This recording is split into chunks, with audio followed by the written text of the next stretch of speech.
and welcome to the Connecticut River Museum, located in Essex, Connecticut. The Connecticut River Museum has many exhibits about the Connecticut River's history and environmental factors. The river is 410 miles long, starting in Quebec, Canada, where it travels through New Hampshire, Vermont, Massachusetts, Connecticut, and finally ends in the Long Island Sound. Today, I'll be focusing primarily on invasive species that play a part to the Connecticut River's ecosystem, specifically the water chestnut. The Connecticut River acts as an ecosystem home to many diverse plants and animals. Among these plants and animals that call the river home are native and invasive species. What are native and invasive species? Before answering these questions, it is essential to define what an ecosystem is. An ecosystem is a community or group of living organisms that live and interact with one another in a specific environment. An ecosystem can be made up of both native and invasive organisms. A native species is considered to be native only if they originated in their location naturally and without the involvement of human activity or intervention. Some examples of animal native species to the Connecticut River ecosystem are the American eel, the American shad, and the sea lamprey. For native plant species, the spongy arrowhead, Parker's pipewort, and Atlantic mudwort. An invasive species is an organism that causes ecological or economic harm in a new environment where it is not native. Some characteristics of invasive species are their ability to adapt to varying ecosystems easily and their ability to reproduce and populate quickly. Two invasive species that are commonly found around and on the Connecticut River are bittersweet and water chestnuts.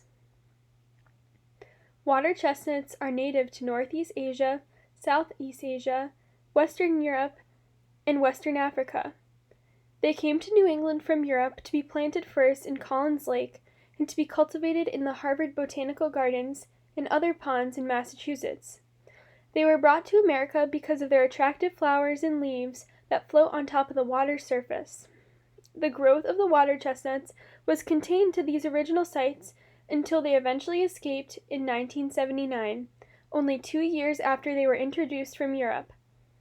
Currently, water chestnuts are spread as far as Virginia and Kentucky, and bodies of water in Quebec, Canada. Although the name may be misleading, water chestnuts are in fact not nuts, but are annual vegetative plants. Annual vegetation means that the plants will seed, flower, and die all within 1 year, meaning that the plant will reproduce rapidly and it has only one season of life. Water chestnuts have roots that reach the bottom of the river as deep as 16 feet and leave their leaves to float on top of the water surface with sharp seeds that produce white flowers.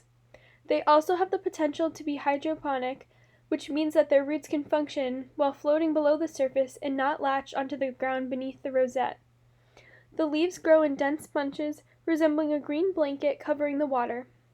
Here is an image I took in Holyoke, Massachusetts, the largest invasive site on the Connecticut River. Why are water chestnuts so dangerous? The invasive species of the water chestnut is potentially harmful to the ecosystem of the Connecticut River for mainly 3 reasons. The first reason being that, as said before, they form large areas of blanket coverage over the water surface. This coverage can act as a sunlight blocker and nutrient taker from other aquatic plants on the river, such as that of the native plants on the Connecticut River. This means that because of the lack of light and nutrients, other plants may be prohibited from growing, which potentially could lead to a decline in native plants that may act as food sources for the native aquatic animal life. The thick blanket coverage can also prohibit birds from hunting for fish. The second harm that the water chestnuts can cause is a decrease in oxygen level of the river water as they decompose. Because the water chestnuts are annual plants, they are dying after every year, then decomposing. The reason that the oxygen levels will go down is due to the increase in decomposing bacteria that will grow as a result of the surplus of decomposing water chestnuts. In other words, as the water chestnuts die, bacteria that feeds on them grow in order to consume the high amounts of dead plant material. The increased bacteria population requires a high level of oxygen. These bacteria will absorb oxygen as they work to decompose the water chestnuts. This decreasing level of oxygen can then turn to suffocate the aquatic life that lives in the body of water. The third reason they are harmful is the displacement of the native plants, which can lead to the harm of the animals that once used the native plants as food or shelter. To understand the impact of water chestnuts on the ecosystem, let's reference the simplified food web that is an oversimplified representation of the Connecticut River's ecosystem. In this first image, you can see 3 trophic levels. Each one has its own categorization. The first is a producer, plants, a consumer, animals who eat the plants, and secondary consumers, animals who eat other animals. In this next image, the water chestnut is introduced to the ecosystem. Remember that water chestnut is an invasive species imposing on other native species in the Connecticut River ecosystem. In the next image, the water chestnut is competing with the other plants in the water for nutrients and space. The plant's trophic level is crossed out because the water chestnuts are competing with them so much that the native plants are struggling to live in their ecosystem. Here the animal trophic levels are crossed out because the plants they eat are not thriving, so therefore the animals are no longer having an ample source of energy. Last, the animals that eat animals are crossed out because their food source is no longer functioning. As you can see, the water chestnut can greatly impact the food chain that makes up the Connecticut River ecosystem. In addition to impacting the surrounding ecosystem, water chestnuts can also negatively impact humans too. To humans, the water chestnut can have recreational and economic impacts. Due to their thick and vast coverage, water chestnuts can prohibit recreational boating and water sports, and their sharp leaves can cause injury. In this image, there is a barrier in Holyoke, Massachusetts, which is meant to contain the infestation in order to limit these impacts that the water chestnuts have. Economically, this can prohibit fishing and boat travel. The length of the roots can cause the water chestnuts to wrap around motors and cause boats to stop and detangle their props in order to continue, and the presence of the water chestnuts can also devalue river and waterfront properties. As you can see, in this image, the roots of the plants are extremely long as they can grow up to 16 feet. This allows them to wrap around motors with ease. How do water chestnuts spread? A single water chestnut is made up of roots, stems, and rosettes. Rosettes are the leafy top part of the plant that lives on the surface of the water. One rosette has the potential to grow more than 10 seeds. This makes rapid growth of the water chestnuts easy. Water chestnuts can be spread by birds, animals, and boats. How to remove and lessen the spread of water chestnuts. All along the Connecticut River, water chestnuts are causing infestations. Specifically in Holyoke, Massachusetts, the largest infestation site, water chestnuts are combated with several actions. These include mechanical harvesting, which is the use of large machines scooping the plants and their roots out of the water. This method was found to be ineffective, primarily because of the need for heavy equipment by the waterside.